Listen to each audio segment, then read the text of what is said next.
aqui no Alterosa Alerta.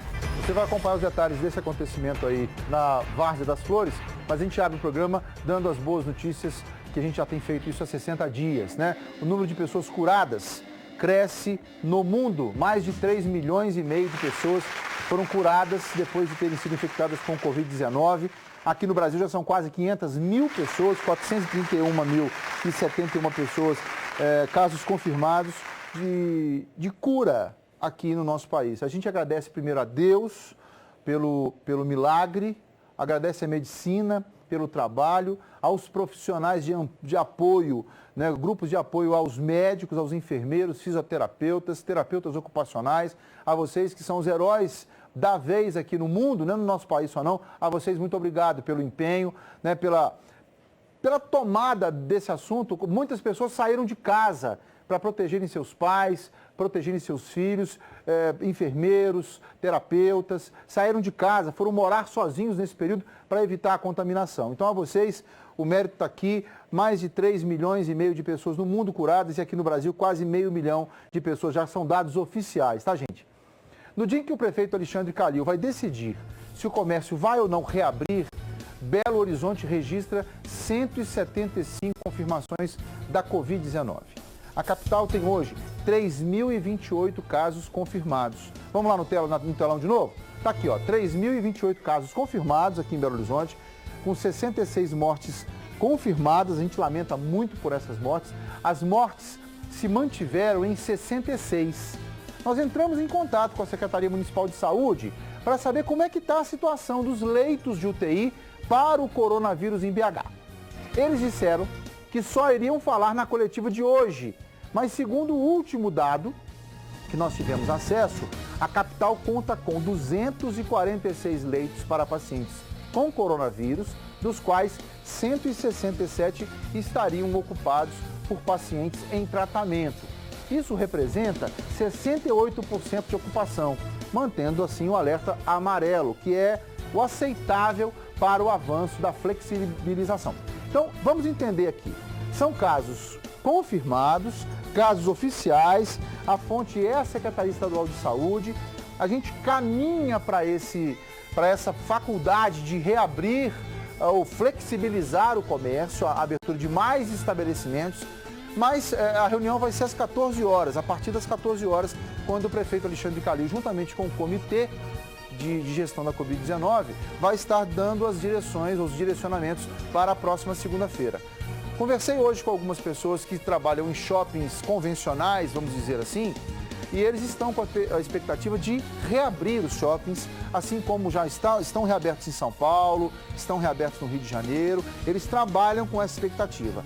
Eu, que sempre fui extremamente positivo, não tenho essa mesma expectativa. Me perdoem, meus amigos, não tenho. Vendo tudo que eu vi até hoje, não sei se a resposta será positiva para vocês, não. Apesar de eu, né, defender a abertura ou a reabertura consciente e com todos os cuidados. Mas não sei, algo está me dizendo que nós vamos ter uma surpresa ruim, né? Ruim. Por que você está falando isso, Stanley? Porque hoje Betim está com esses shoppings fechados. Contagem também está com esses shoppings fechados, o que tem levado uma população enorme, uma quantidade enorme de pessoas para as ruas, para as casas lotéricas, para as lojas de departamento. Basta você andar pelas principais ruas de Contagem para você poder assistir como as ruas estão hiperlotadas, né? Então não sei se com esse movimento todo a ordem será de reabertura dos shoppings. Eu espero que seja para isso, mas eu não estou convicto. Vamos aguardar às 14 horas. Vamos falar de Minas Gerais? Põe na tela para mim, Milton Ribeiro. 20.106 casos confirmados em Minas Gerais, com lamentáveis 446 mortes confirmadas. Casos em acompanhamento são 9.838 e 9.822 casos de cura. Quero fazer o comparativo que fiz ontem, né, da quantidade de mortes que nós estamos com ela confirmadas em Minas Gerais. Pra vocês terem uma ideia, a Bélgica tem 11 milhões de habitantes. 11 milhões de habitantes. E ultrapassou 10 mil pessoas mortas. A Bélgica, que já está reaberta, né? Portugal, 10 milhões de habitantes. pouco mais de quase 2.000 pessoas mortas. Minas Gerais tem 21 milhões e 100 mil moradores, 21 milhões e 100 mil moradores, com 446 lamentáveis perdas. Então, o número que faz com que o nosso estado esteja caminhando, sim, para uma passagem por essa pandemia, digamos, com menos dramaticidade, é muito grande. Né? Fala para mim de novo agora, Manu. São 15 novos casos de ontem para hoje, nenhum nas últimas 24 horas. Então, a gente agradece a Secretaria por ter acatado um pedido nosso, feito aqui já há algum tempo, de quando fossem publicar ou veicular o número de mortes, que dissessem as datas que essas mortes ocorreram. E não noticiassem, como vinham sendo feitas em outras emissoras, como se tantas pessoas morreram nas últimas 24 horas. Não. Né? Se puder aí, diretor, pega para mim uns 2 ou 3 casos desses últimos 15, a data em que os falecimentos aconteceram, só para que o meu telespectador possa ter acesso. Nós discutimos outro dia no Twitter esses números aqui. E um grande radialista, citado na mesma postagem que eu, disse assim, eu respeito muito ele, disse assim, essa discussão é um pouco mais profunda. Aí eu falei assim, então prende o fôlego e vão mergulhar. Porque eu não estou pronto para poder ficar te entregando letras e números, não. Eu quero te entregar resultados. Eu quero te entregar opiniões. Eu quero te puxar a sua opinião. Né? Eu quero puxar a sua. Não somos entregadores de notícia, não. Nós constatamos situações. Nós te apresentamos fatos. E de posse deles, você vai sim buscar o seu convencimento. Tá? Assim que tiver, Manu, se você puder me dar uns 2 ou 3 aí, né? Mas é super importante, a partir de segunda-feira, viu, diretora? A partir de segunda-feira, no mínimo 4 casos de datas que aconteceram para que você que está em casa possa sim, e a qualquer momento do programa aqui eu vou interromper para poder falar isso. Nas últimas 24 horas, foram publicados 15 novos resultados, dando como certa a morte por Covid-19. Mas essas mortes não aconteceram nas últimas 24 horas, ok? Então, você que está em casa, saiba disso. Aqui na TV Alterosa, a informação é reta. Reta.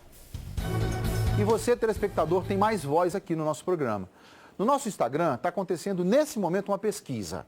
A gente quer saber o seguinte, você quer que os shoppings de BH sejam reabertos? Sim ou não? Você quer que os shoppings tradicionais, vamos chamar assim, sejam reabertos? Sim ou não? Diga para nós aqui, durante o programa nós vamos dando prévias. Está nos stories aí da nossa pesquisa, está nos stories do Stanley Guzmán, o Stanley Oficial TV e do @AlterosaAlerta, tá? Entre lá, vote, participe conosco. Vamos lá, Minas Gerais, temos que fazer aqui cada vez mais a nossa corrente do bem, né? A nossa corrente de raciocínio. Precisamos entender o que está acontecendo aqui. Então tá, a pesquisa está no Stanley Oficial TV, ok? A postagem do Ctrl+C, Ctrl+V estava Alterosa Alerta ali. Depois de quase 3 meses fechados, os shoppings reabriram as portas nas 2 maiores capitais do país. No Rio de Janeiro, foi reaberto, e em São Paulo também. A redução no horário de funcionamento e a adoção de protocolos de segurança não foram suficientes para evitar aglomeração. Aqui em BH, esses shoppings seguem fechados, os shoppings, digamos, tradicionais. Isso segundo a Associação Brasileira de Lojistas de Shopping. O prejuízo do setor ultrapassa, acredite você, 27 bilhões de reais em todo o país. Ou seja, os shoppings fechados como estão, representam até agora em todo o país um prejuízo de 27 bilhões de reais. Acompanhe comigo a reportagem. Só faltou contagem regressiva. Antes mesmo das 4 da tarde, horário previsto para a reabertura deste shopping na Avenida Paulista, já tinha gente na porta. Com 3 intermináveis minutos de atraso, as portas foram abertas e a turma do gargarejo finalmente entrou. O termômetro é a arma do momento. Com febre não entra mesmo e sem máscara também não. Logo na entrada, álcool em gel, mas nem todos se lembravam de usar. A higienização é feita e refeita, principalmente onde as pessoas colocam as mãos. Olha o esquema nesta loja. O cliente não faz nada, o trabalho é todo do vendedor. Agora eu posso tocar no produto que eu quiser? Não pode. É a gente que tem que manusear para vocês e aí a cada atendimento a gente troca as luvas. Os shoppings abriram, mas as praças de alimentação não. Repare que as mesas foram isoladas com uma corrente e todas as cadeiras foram retiradas. Os poucos restaurantes que estão funcionando operam apenas para retirada de mercadoria, porque comer aqui, nem pensar. Esse shopping recebia até 40 mil pessoas diariamente. O primeiro dia ficou muito longe disso. Acho que a ajuda de todo mundo tendo bom senso de fazer uma fila, espaçamento, eu acho que a gente consegue recuperar sim. Em compensação, neste outro mais popular, que fica na região do Brás, houve aglomeração de clientes. A regra da prefeitura permite que os shoppings recebam apenas 20% de sua capacidade.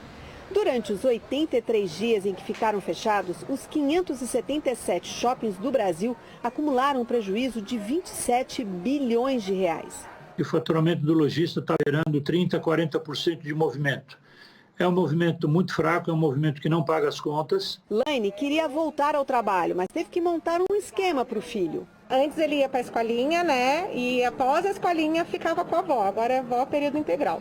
E os consumidores? Esses tentaram ser rápidos, estão se reacostumando a ir às compras. Mas até quem não comprou se divertiu assim mesmo, porque, como dizem os bem-humorados cariocas, shopping é a praia do paulistano. É isso mesmo, Fabiano Martinez? É por aí, Simone Queiroz. Mas não é que o carioca também estava com saudade? Muito bom poder sair de casa. Tava sentindo falta do shopping? Sentiram tanto que até fizeram fila à espera da reabertura. Quando os portões enfim se mexeram, espera mais um pouquinho, pelo bem da sua saúde.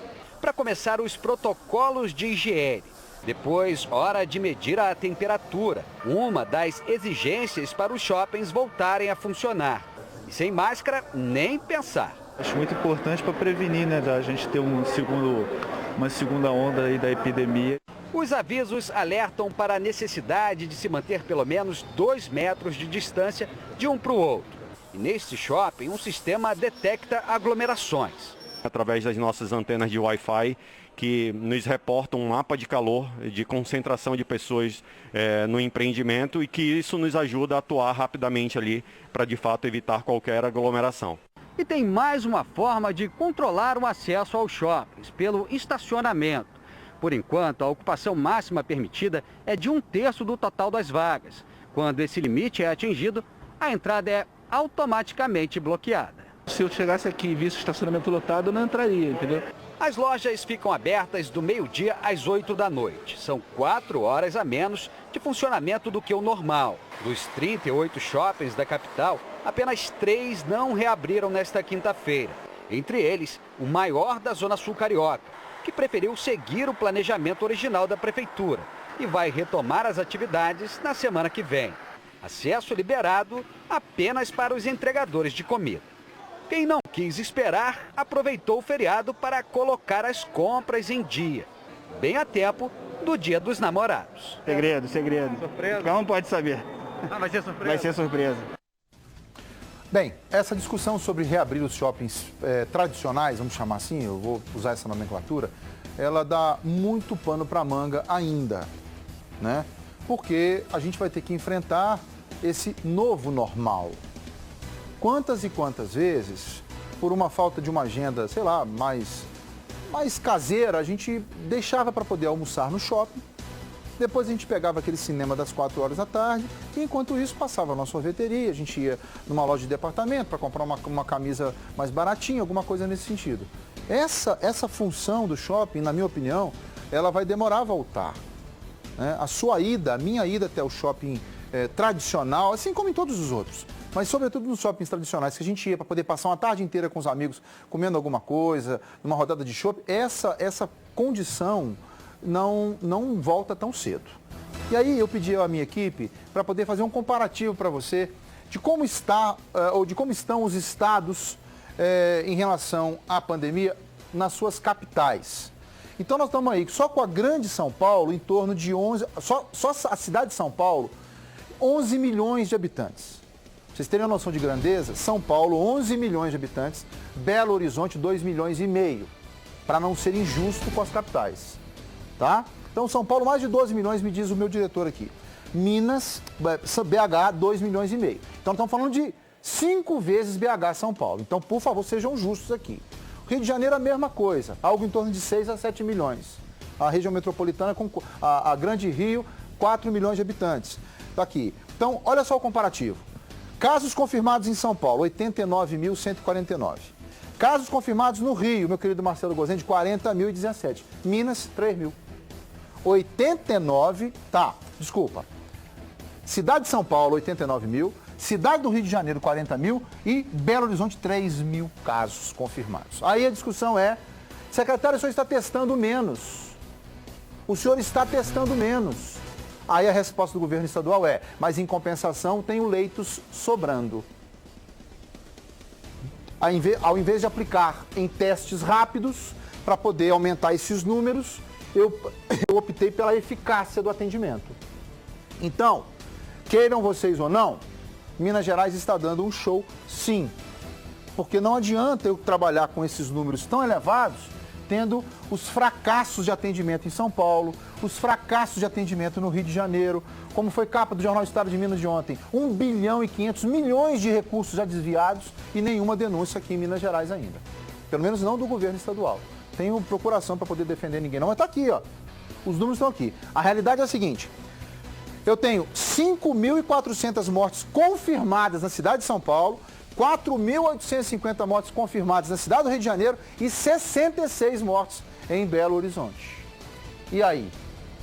E aí? A gente sabe que existe uma dissonância entre o prefeito de BH com o governo do estado. Esses números são da capital. Ainda que exista uma discordância entre eles de posturas, os números são muito inferiores às cidades que seriam, tecnicamente, as nossas referências, né?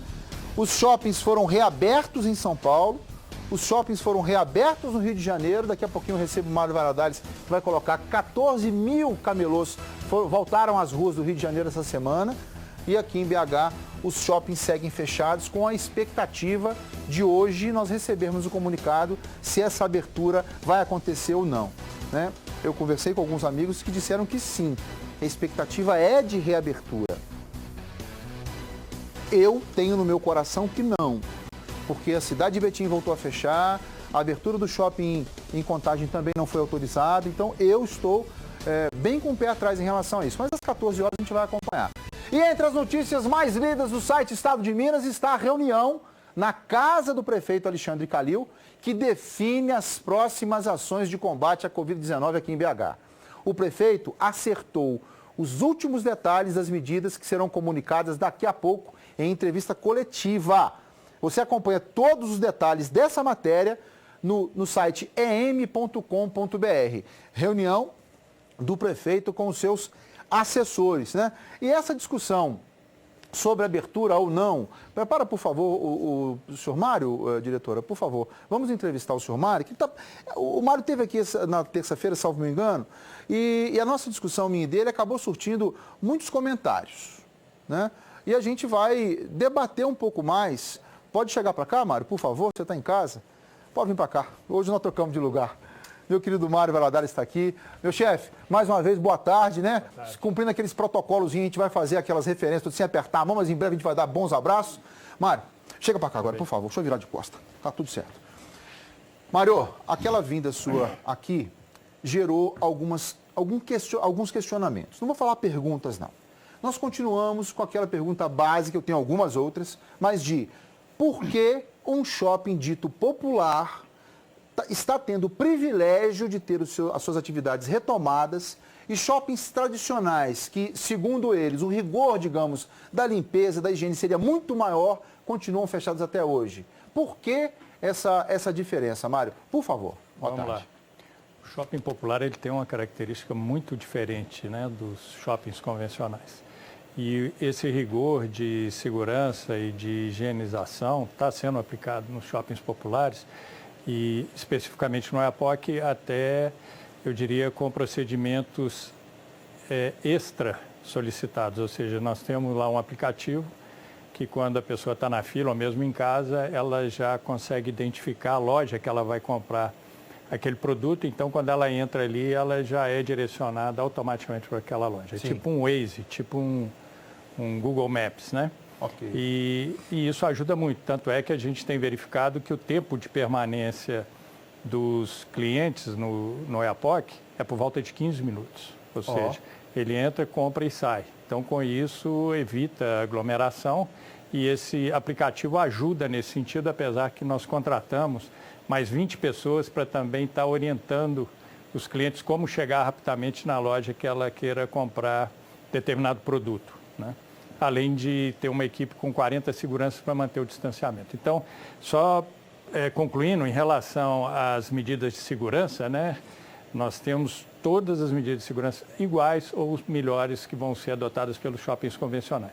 Agora, a primeira pergunta sua, qual a diferença básica? A diferença básica do shopping popular é que o shopping popular, ele iniciou com camelôs, ou seja, os shoppings populares, eles receberam camelôs que eram vendedores ambulantes que estavam localizados no hipercentro de Belo Horizonte. Inicialmente eram camelôs licenciados, como é o caso do Rio de Janeiro, que não conseguiu deslicenciar esses 14 mil, né? Sim. Em Belo Horizonte nós conseguimos deslicenciar e remanejá-los para os shoppings populares. Então a característica, o diferencial básico do shopping popular é um shopping que participou de um projeto de lei ou uma operação urbana, aonde foram remanejados camelôs para esses locais. Deixa eu ver se eu entendi, até para poder ficar mais claro aqui. Haviam camelôs nas ruas e havia esse espaço físico onde é hoje o Shopping Oiapoque. Houve um projeto de lei determinando que esses camelôs fossem direcionados para lá. Isso foi um projeto? Quantos anos deveria demandar isso? Exatamente. E esses camelôs, obviamente, eles estão registrados, né? Eles têm nome, etc. Não é simplesmente falar, olha, eu tirei aqui meia dúzia de vendedores ambulantes e coloquei. Não. E houve um sorteio para isso. Esse sorteio foi feito no Minas Tênis Clube, no Teatro Marília, e eles foram direcionados para os shoppings populares. Então, fora o Oiapoque, os shoppings populares são o Tupinambás, o Chavantes, o Caetés. Na época tinha o Tocantins, que era da prefeitura, e nos últimos anos 2 unidades do Shopping Uai. E os empresários que tiveram, vamos dizer assim, a coragem de receber esses camelôs, porque o camelô existe uma certa discriminação, né, de que é uma atividade sob certo aspecto... Existe discriminação, não? Exatamente. Muito. Existe discriminação, exatamente. sim. Então, os empresários que aceitaram esses camelôs, que sou eu, o Leonardo Furman, o Elias Trignelli, o Roberto do Caetés, nós acreditamos nessas pessoas. Acreditamos nessas pessoas que eram famílias que estavam na rua porque elas não tinham outra opção. São pessoas, lei isso, Mário. Foi lei. Foi lei. E são pessoas de classe baixa, mas pessoas honestas e trabalhadoras. São pessoas que trabalham de segunda a segunda, 8, 10 horas por dia. E deixa eu te fazer uma pergunta aqui, pegando só esse gancho. Nós discutimos, eu e você, atenção, viu, Minas Gerais? Olha que coisa muito séria que nós vamos tratar aqui agora. Você acompanhou o movimento de shoppings, digamos, similares a esse, não digo que são iguais, mas com as mesmas vertentes em outras capitais.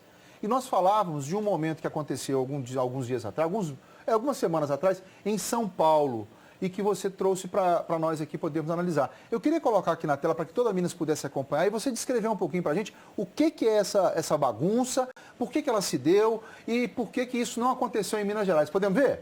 Podemos. Minas Gerais, na tela.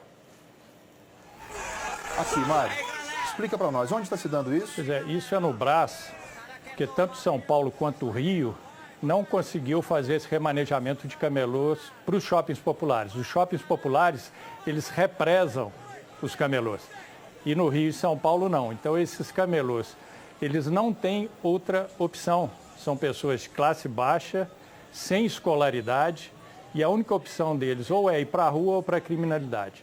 Então, o que aconteceu no Brás, como no centro do Rio, isso aí há 1 mês, 2 meses atrás?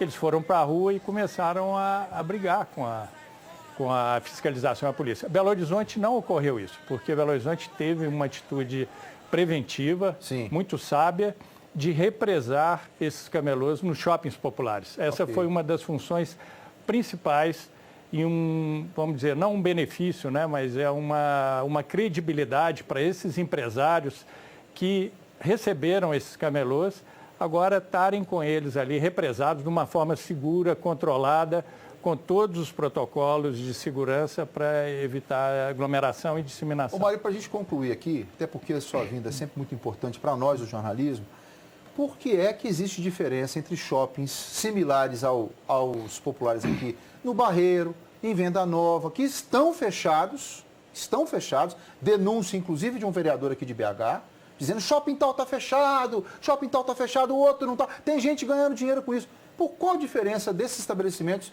para os shoppings aqui do centro da capital? A diferença é básica, é o que eu acabei de falar. Nenhum desses empresários, nenhum desses shoppings nunca receberam nenhum camelô. Nenhum. Isso é um centro de comércio onde existem sacoleiras, existem pessoas de classe média, alta, desempregadas que estão tentando ali um primeiro empresa. Vou dar um exemplo, os Feira Shopping. Tá? Os Feira Shopping parece que é um shopping popular de camelôs. Não é. E na época que foi feito o chamamento público para fazer esse remanejamento de camelôs, o proprietário dos Feira Shopping foi consultado. Ele falou, não, eu não quero camelô no Feira Shopping. Feira Shopping eu quero uma moça que vai lá em São Paulo, compra mercadoria, vende aqui. Eu não quero camelô. Então, os únicos shoppings, vou repetir, que receberam camelôs oficialmente foram Shopping Oiapoque, Tupinambás, Chavantes, Caetés e as 2 unidades do Shopping Uai. Foram os únicos que participaram de operações urbanas onde foram realmente remanejados camelôs para esses shoppings. A similaridade de operações com outros centros comerciais não significa que houve esse remanejamento. Não. Os comerciantes que estão nesses outros locais não são camelôs nem ex-camelôs. Tá, eu quero agradecer muito a presença do Mário, espero que na semana que vem a gente possa continuar batendo papo. Eu tenho outras questões sobre a questão da origem dos produtos, são produtos chineses. Até na semana disseram assim, Stani, você deu uma afinada aí que você não perguntou para o Mário a questão da origem dos produtos. Nós temos uma série de bate-papos com o Mário que vai se estender para a semana que vem também. E aí sim, coloca para mim o telefone do Alterosa Alerta aqui para que perguntas possam chegar para nós e nós possamos fazer para um representante aqui dos shoppings populares. Mário, um excelente... Estou à disposição, estou lá todos os dias, tá? Eu, apesar de estar no grupo de risco, eu estou lá todos os dias, meu escritório é lá no Oiapoque, estou aberto para, principalmente o vereador que mostrou um shopping no Barreiro, eu estou à disposição para recebê-lo. Inclusive, esse shopping do Barreiro, ele usou o nome de Shopping Oiapoque, sendo que ele não é um shopping popular de forma nenhuma. Inclusive, nós já o notificamos por causa disso, né? Mas estou à disposição, estou aberto a receber qualquer pessoa. Muito obrigado. Mário, um excelente final de semana. Obrigado. E bom trabalho, né? Muito obrigado. Estou voltando para lá agora. Leve um abraço para os nossos amigos lá do shopping. Muito obrigado. Um abraço. Gente, a gente vai ter semana que vem outros bate-papos aqui, né? É importante que você que está em casa, a minha opinião sobre a questão dos shoppings, dos Feira Shoppings, você já sabe, eu contrario um pouco a posição do Mário aqui em relação a isso. Ele é proprietário do Shopping Outlet de Contagem, ele entende que esses shoppings precisam permanecer abertos porque falta a eles, em tese, na fala do Mário, faltam a eles a sociabilidade que os shoppings populares não têm. Eu não concordo, mas eu e Mário Valadares temos uma relação extremamente urbana, cidadã, e estamos aqui para isso, né? A TV Alterosa está aqui para debater. Nós estamos aqui para debater. Ninguém tem a verdade absoluta nas mãos. Espero o Mário Valadares semana que vem aqui para a gente poder ter outros papos bacanas. O que você falou comigo, diretor, que eu não prestei atenção? Ah, sim, gente. Vamos falar sobre o acidente da lancha? Aconteceu na Várzea das Flores. O Corpo de Bombeiros procura por uma jovem de 20 anos que está desaparecida após uma lancha afundar na Várzea das Flores, que fica em Contagem, aqui na Grande BH. As buscas foram iniciadas na noite de ontem. Acompanhe a reportagem de Etel Correia. A procura pelos ocupantes da lancha entrou pela noite. Os mergulhadores rastrearam a Lagoa Várzea das Flores, onde a lancha virou, mas não encontraram as mulheres que, segundo testemunhas, estavam desaparecidas. O trabalho envolveu homens do Corpo de Bombeiros, da Marinha e Guarda Municipal. O Corpo de Bombeiros foi acionado na parte da tarde. A Marinha acionou a gente com suspeita de 2 vítimas aí de um acidente de barco. O barco virou, com 2 suspeitas de afogamento. Iniciamos os trabalhos ontem, entretanto tiveram que ser interrompidos, tendo em vista o avançar das horas e o risco, para a guarnição foi elevado. E hoje, na parte da manhã, a gente retornou com as buscas. Hoje nós temos um ponto, segundo relatos, aí, o ponto que o barco virou. Aí nós traçamos uma área de busca a partir desse ponto. A lancha estava cheia de jovens que atravessavam a lagoa para participar de uma comemoração que acontecia aqui, quando a embarcação virou naquele ponto da lagoa, onde as buscas estão concentradas agora. Quase todos conseguiram escapar. Alguns nadaram, outros foram resgatados, mas Kathleen não sabia nadar e desapareceu nas águas. De acordo com informações de uma testemunha, o acidente aconteceu quando uma outra jovem estava sentada no colo do capitão. A barca virou e o capitão chegou a dizer que a água estava entrando. Ele não foi localizado até agora. Pelo perfil da lancha, que no máximo 6 pessoas ali seriam condicionadas com segurança. E segundo relatos, tinham 14, 15 pessoas na lancha no momento. Desesperada, a mãe de Kathleen recebeu a notícia em casa, no meio da noite. A outra menina falou que só ela que sabia nadar e a Kathleen sumiu. Aí as meninas falaram que foi caçar a Kathleen tinha sumido. E agora eu quero minha filha de volta, eu quero minha filha viva, eu não aceito isso, gente. Ela denuncia que o dono da lancha já havia sido notificado mais cedo, porque estava alcoolizado na direção da embarcação. Ele poderia ter colocado, a polícia poderia ter prendido ele mesmo, levado ele preso, sabe? E ele faz isso direto, ele sempre está fazendo isso e ninguém toma providência. Pelas redes sociais, outra jovem que esteve no passeio postou um recado agradecendo pela preocupação dos amigos. Diz que está bem e lamenta pelo desaparecimento da amiga. Fotos e vídeos postados na internet mostram a lancha no dia do acidente. De acordo com a Guarda Municipal, Carlos Alberto Alves dos Santos não foi localizado em casa. Ele teria fugido para outro município na região metropolitana. Um carro usado pelo homem conhecido como Capitão foi apreendido no sítio onde houve a festa. O veículo tinha placa clonada. Esse veículo foi rebocado, né? E provavelmente vai passar por perícia para constatar se é a veracidade do fato, se ele é clonado mesmo ou não. Ontem havia muita gente aqui infringindo o decreto que o senhor falou que vocês estavam fiscalizando? Sim, tinha bastante gente. Foi feitas as orientações devidas aos populares que se retiraram no local no mesmo momento, não tendo nenhum tipo de restrição ou questionamento por eles. Aqui é permitido, mas é permitido menos gente ou não está sendo permitido? Não foi totalmente restringido. De acordo com o decreto municipal, ele restringe qualquer tipo de esporte aquático e lazer aqui na Orla da Lagoa. Põe a foto para mim, por favor, Manu. Com todo respeito, essa foto está nas redes sociais? Então tá, então ela é pública, ela tem a publicidade necessária. Uma dessas meninas aqui está desaparecida na represa, não sabia nadar. Pergunto eu, qual dessas pessoas, que eu não conheço nenhuma delas e respeito a liberdade de ir e vir de todas elas, qual dessas pessoas estava preocupada com a pandemia? Pode tirar uma. Qual dessas pessoas estava preocupada com a pandemia? Nós vivemos num país, Luciano, que a hipocrisia que começou lá em cima, que está lá em cima, no governo federal, na presidência do Senado, da Câmara, a hipocrisia de lá, ela irradia, ela chega até nós aqui na planície com muita força. Porque tenho certeza absoluta, qualquer daquelas pessoas que eu não conheço, pode tirar a foto, que eu não conheço, não sei quem é, mas que fosse usuário do transporte coletivo, mandaria para a TV Alterosa uma foto dizendo o transporte coletivo está superlotado.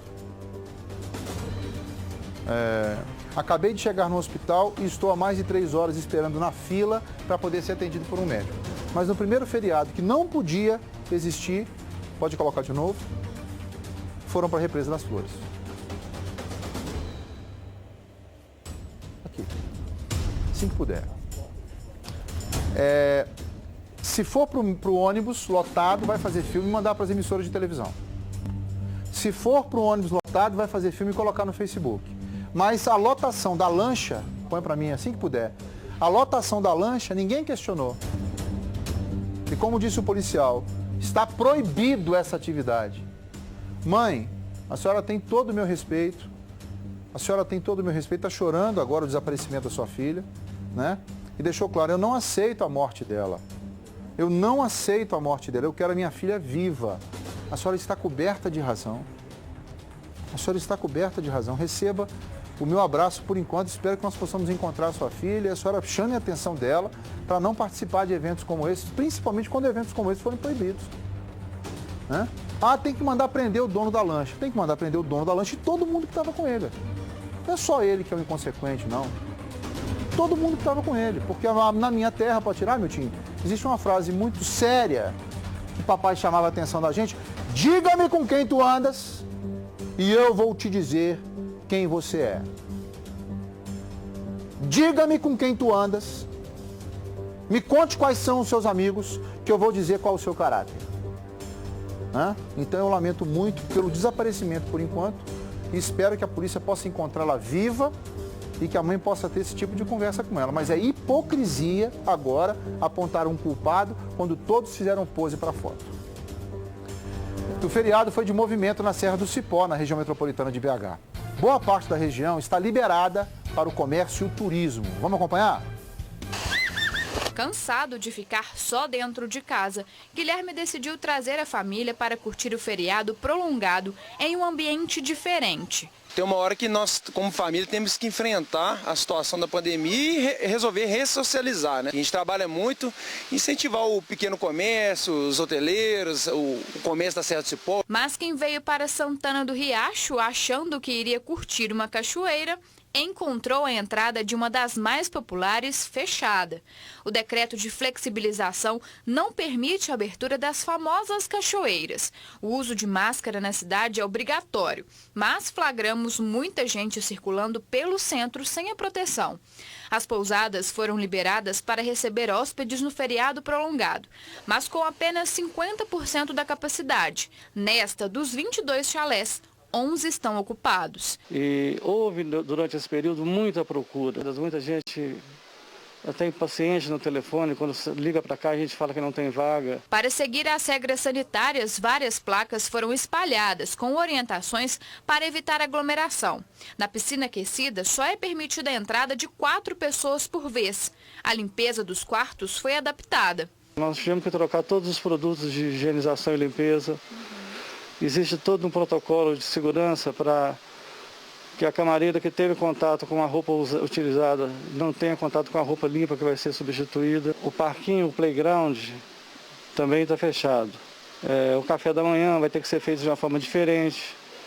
O próprio almoço não pode ser mais o self-service. Os comércios considerados como não essenciais, como os bares e restaurantes, reabriram as portas, mas só podem funcionar até 8 horas da noite. Após esse horário, só podem fazer entregas. Depois de 3 meses parado, está retornando hoje. E aí, como é que está o movimento em relação ao ano passado? Está muito devagar, muito vazio mesmo. Ou deve ter caído uns 60%. Está bem devagar o comércio. A cidade está vazia também? Está vazia, a cidade muito vazia também. Mesmo com a liberação, muitas lojas permanecem fechadas. Insatisfeitos com a reabertura, alguns moradores e associações comunitárias fizeram uma manifestação. Natália, que é filha de comerciante, é contra a volta das atividades turísticas. E a gente está priorizando mais a saúde, né? A gente prefere que feche, que não abra, por conta da saúde, que é o mais importante no momento. Ô, Natália, você está coberta de razão, minha filha. Põe de novo a Natália para mim. Natália está coberta de razão, jovem, filha de comerciantes. Põe ela de novo para mim, só para a gente poder fazer um paralelozinho aqui, rapidinho. Hein, Natália? Eu só queria a sonora dela, só a fala da Natália. Muito obrigado por ter falado conosco. Natália, vamos te ouvir, vamos? A gente está priorizando mais a saúde, né? A gente prefere que feche, que não abra, por conta da saúde, que é o mais importante no momento. Só queria ouvir o seu pai, filho. Pode tirar. Eu queria ouvir os seus pais. Com todo o respeito que tem, não quero causar guerra doméstica, não. Mas eu queria ouvir seus pais. Eu queria ouvir seu padrinho, as pessoas que empregam as pessoas que trabalham para o seu pai. Sabe, eu volto a dizer, é muito, para mim, minha posição, exclusiva minha, agora são 12h56, 55. Para mim, funcionário público que estivesse com salário em dia, porque o do Estado não está, funcionários públicos que estivessem com salário em dia não poderiam emitir suas opiniões. não poderiam emitir opinião sobre isolamento ou não. Não poderiam.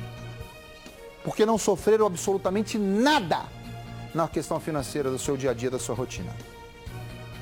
Você que é funcionário público, do Legislativo, sobretudo, do Judiciário, do governo federal, que não teve nenhum prejuízo no seu salário, você não deveria, à vontade, aqui no Brasil todo mundo fala o que quer, menos o presidente, né?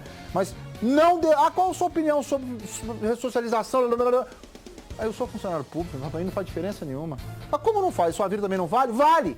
Só que se eu posso ficar em casa, eu posso ligar pro Verde Mar, eu posso ligar pro Mercado Chique, pro Gourmet, eu posso comer minha picanha no final de semana, eu posso tomar minha cerveja, eu posso... Ela pode. Quem não pode são as pessoas que são os empregados desses caras, dos comerciantes.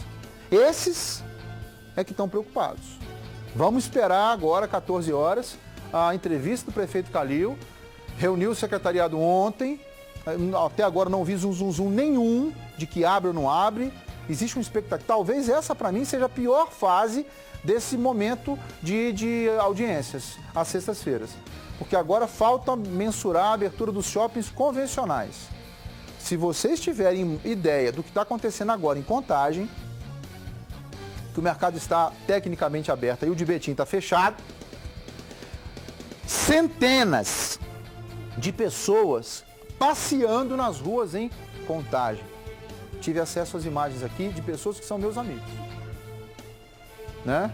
Nós estamos vivendo uma rotina, e pode pegar a pior história da Itália, a pior história da Espanha, que elas nem de perto ficaram 4 meses isolados como nós estamos. De 16 de março para 16 de abril um mês, abril para maio outro mês, maio para junho outro mês, e vamos em julho, que o pico é 19 de julho.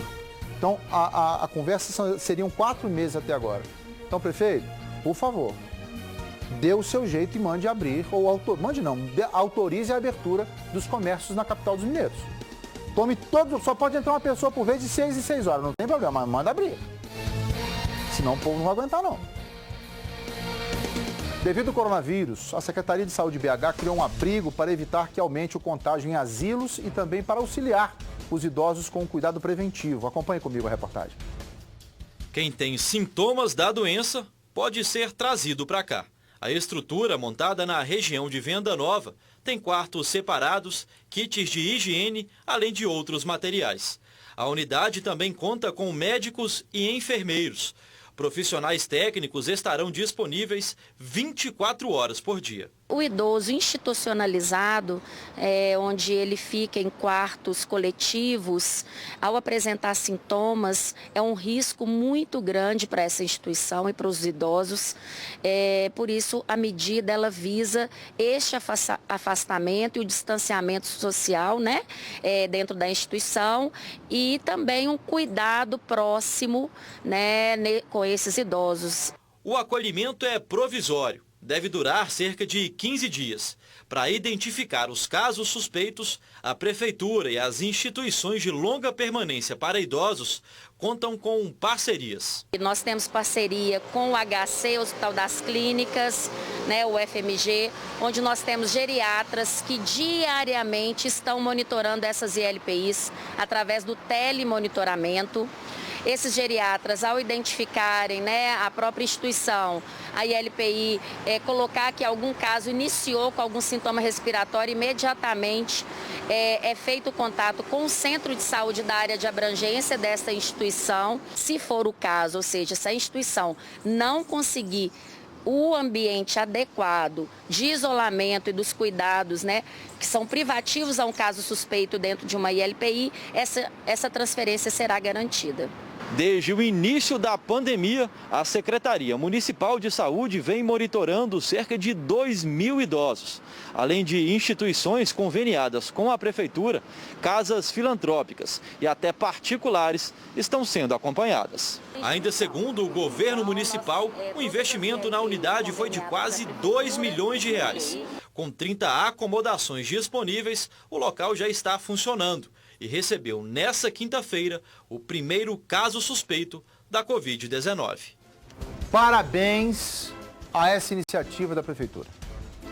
Parabéns. Porque, segundo meu querido Lauro Lopes, Essa semana, esse abrigo recebe o primeiro caso. Primeiro caso em 90 dias. Praticamente, 90 dias. Né? Primeiro caso que demanda esse local de remanejamento específico. Mas eu queria pegar os lacradores de plantão. Atenção, senhores lacradores. Atenção, senhores aí, senhoras e senhores, que vivem metendo pau na gestão, seja dela, do Calil, do Zema, do Bolsonaro, tá? Então, eu falei de todo mundo, não falei de uma. Atenção vocês que ficam metendo pau, né? O abrigo foi aberto esse mês e já recebeu o primeiro. Ótimo, porque para os lacradores que acham que a França é um lugar maravilhoso e que nós temos que nos espelhar lá, as autoridades francesas chegaram em determinados abrigos e asilos onde estavam todos mortos há 2, 3, 4 dias. Isso não deu no SBT só não. Isso deu na Globo, na Record, na Band, na RTV. E aqui em Minas Gerais, nós ainda não tivemos um número tão grande assim. Aqui em Belo Horizonte, administrada pelo prefeito Calil, não tivemos. Então, parabéns. Eu concordo com muita coisa que ele faz? Não. Eu discordo? Sim. Mas para aquilo que tem mérito dele, tem que ter mérito dele. Peguem a França para vocês verem aí, ó. Na Espanha, 60 milhões de habitantes, quase 3 vezes. O Brasil tem 210. A Espanha chegou a congelar corpos em pista de patinação, porque não tinha onde colocar. Aqui no Brasil, esse senhorzinho lá de São Paulo abriu não sei quantas mil covas, com trocadilho e tudo, sei quantas milhares de covas, e até agora, depois de 90 dias, 8 mil e poucos mortos. É muita gente, muita gente. Tem um comparativo, põe pra mim. Muita gente que morreu. Mas longe de ser a expectativa que havia de 100 mil... Não, 89 mil casos, 5.406 na maior cidade do Brasil. Uma das 10 maiores cidades do mundo. Tá certo? Então, justiça seja feita. Não concordo com o que esse cara aqui fez em São Paulo, muito menos com o que esse cara fez no Rio de Janeiro. Acho que o nosso governador deu show. Não concordo com o que o Bruno Covas fez em São Paulo. Não concordo com o que o Crivella fez aqui. Não concordo com muita coisa que o Calil fez aqui. Mas olha os números comparando as cidades. Ninguém pode correr do que é estatístico. Nem eu que não concordo com ela. Tá certo? Então, justiça seja feita. Se você não gosta do Bolsonaro, compare os números com o resto do mundo. Se você não gosta do governador Zema, compare os números com o resto dos estados. Se você não gosta do prefeito Calil, compare os números com as outras capitais. A postura que ele tomou diverge da minha, aí é outros 500. Você resolve em outubro. Você resolve em outubro, né? Você resolve em outubro, se você não gosta da forma que conduziu. Mas que o que ele fez? Olha os números que geraram. Vive um drama após o Luiz Carlos perder o emprego durante a pandemia. Ele trabalhava em um pet shop no Mercado Central. Já a esposa está de licença maternidade. Agora, eles enfrentam dificuldades financeiras e estão com várias contas atrasadas. Qualquer semelhança com você que está me assistindo não é mera coincidência. Vamos ver. Enquanto eu puder recurso, eu correr atrás. Mas vai ter tudo que eu pratico. Esse choro é de um pai de família que perdeu seu emprego durante a pandemia. Para mim, a primeira coisa que veio na minha cabeça foi a minha família. Como que eu ia fazer para pagar minha casa, como que eu ia fazer para me manter. Porque sendo o provedor da casa, já fica mais complicado. A gente tem uma certeza de como que aquele dinheiro vai entrar todo mês para estar pagando as contas. Até o início do ano, Luiz, sua esposa e suas 2 filhas estavam vivendo uma vida tranquila, curtindo a casa nova. Mas com a chegada do novo coronavírus, as coisas tomaram outro rumo. Muita incerteza, muita insegurança. De fato, eu fiquei muito sem saber o que fazer. Com tanta dificuldade, ele vai se virando como pode. Eu trabalho hoje fazendo montagem de móveis, coisas que eu já fiz no passado, que hoje eu consigo fazer um aqui, um ali, mas não é o certo. Eu não tenho aquela certeza de que aquele dinheiro vai entrar todo dia. Eu não sei se eu vou ter aquele dinheiro todos os meses para poder estar me mantendo em casa. Então é meio desesperador eu conseguir ter certeza do que vou fazer para minha família. Assim como na família do Luiz, o avanço da Covid-19 no Brasil causou um efeito devastador no mercado de trabalho. Segundo o IBGE, a taxa de desocupação subiu para 12,2% no primeiro trimestre deste ano. Ou seja, 1.200.000 pessoas a mais na fila por um emprego. Para essa família, a fé é o maior sustento nesse momento tão difícil. A gente está pagando o que dá, porque, né, infelizmente não tem como você pagar tudo. E no momento a gente está dando preferência para o apartamento, porque foi um sonho nosso. A gente não pode perder ele. Então, assim, a gente quer lutar bastante para conquistar esse sonho até o final. Mas eu tenho fé em Deus e em Nossa Senhora Aparecida que tudo vai se resolver. E que minha família vai vencer isso tudo. Na minha opinião, o pior de tudo isso é você não poder preservar, digamos assim, os filhos desse momento, né? Eu já citei para vocês aqui, nós, na minha família, eu, Gisele, eu, Estael e Vladimir, tivemos momentos na nossa vida, nunca nos faltou a comida. Nunca nos faltou a comida. Papai e mamãe, minha avó, meus tios, nunca nos faltou a refeição. Não me lembro de um dia ter ido dormir com fome. Também não me lembro de um dia ter ido dormir com farinha. Não. Papai era policial militar, mamãe era professora, aposentou por invalidez. Então eu nunca, enquanto criança, nunca convivi com a não poder comer, ou não ter o que comer. Nunca convivi com isso. Mas me doía muito naquela ocasião não ter o que eu queria. E essa vontade não envelhece. Essa vontade de ter o que quer, a criança, o adolescente, o pré-adolescente ter o que quer, essa vontade não envelhece. Ela foi com a minha mãe e vai ser com a minha neta, com o meu neto, né? Que Deus me deu o prazer de ter. Então, o que mais me entristece é ver pais e mães falando da sua realidade hoje na companhia dos filhos, né? E se vocês acham que isso é democrático, para mim eu quero ser então o mais ditador possível, por mim eu preservaria as crianças até o fim de tudo, né? Mas se alguém puder ajudar, há poucos dias atrás, aí, como é que faz? Como é que você, pai,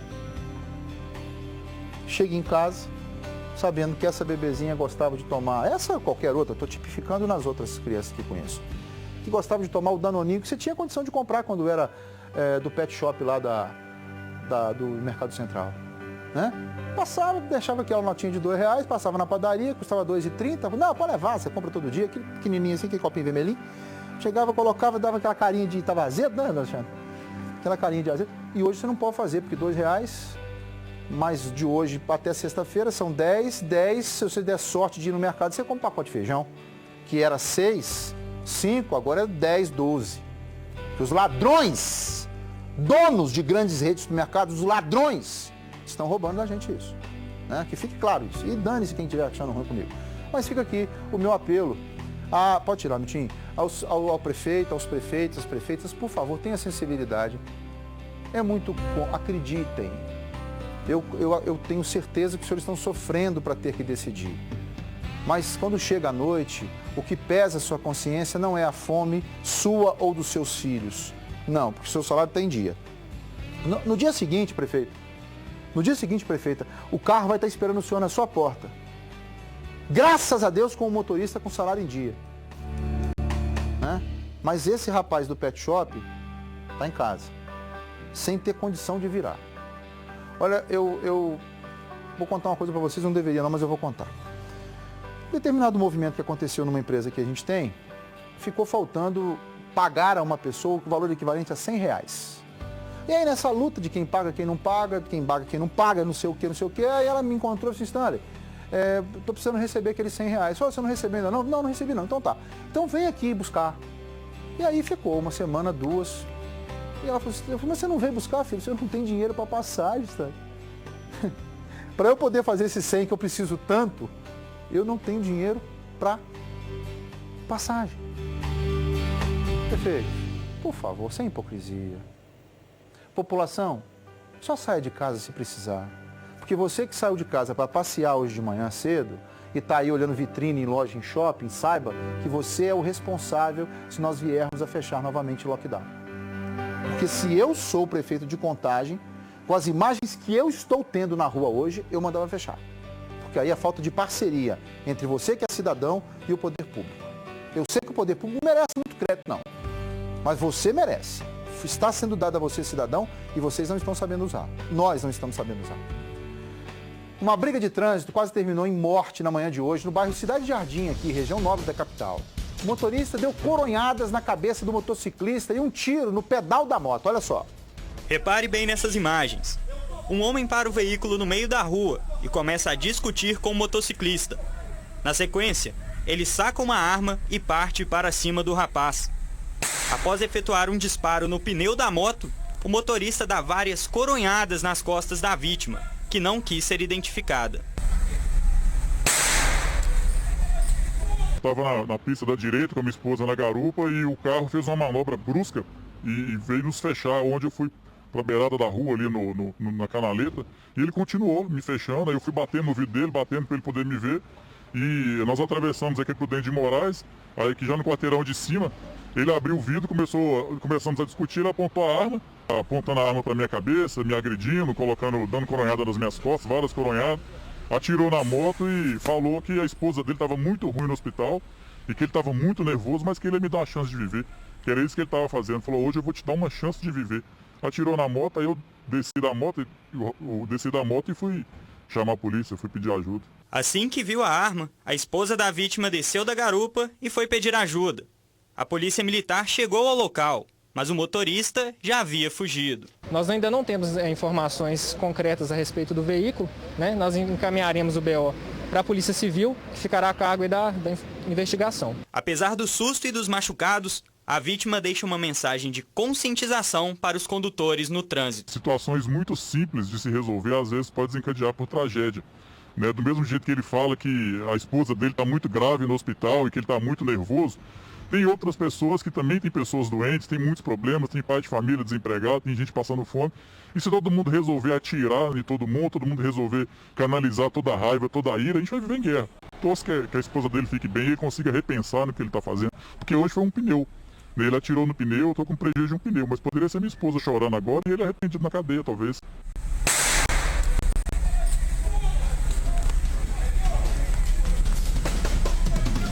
BH. Essa é a realidade, não é um fato que eu noticio sempre, mas essa é a realidade em BH.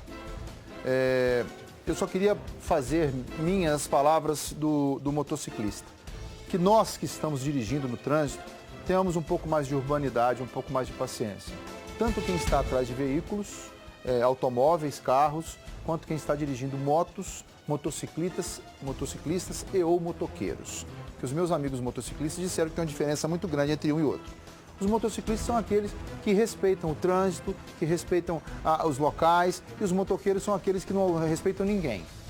Né? Então, eu não me sinto à vontade para comentar, porque eu tenho certeza absoluta que a desculpa que esse infeliz que atirou vai dar é essa que ele já falou com o rapaz. Eu estava com a minha mulher com a cabeça quente, não sei o que lá. Então, por favor, o que eu posso fazer nessa matéria é pedir a você, tenha mais prudência em dirigir sua moto ou seu carro e tenha mais paciência, tá? Exercite a sua paciência.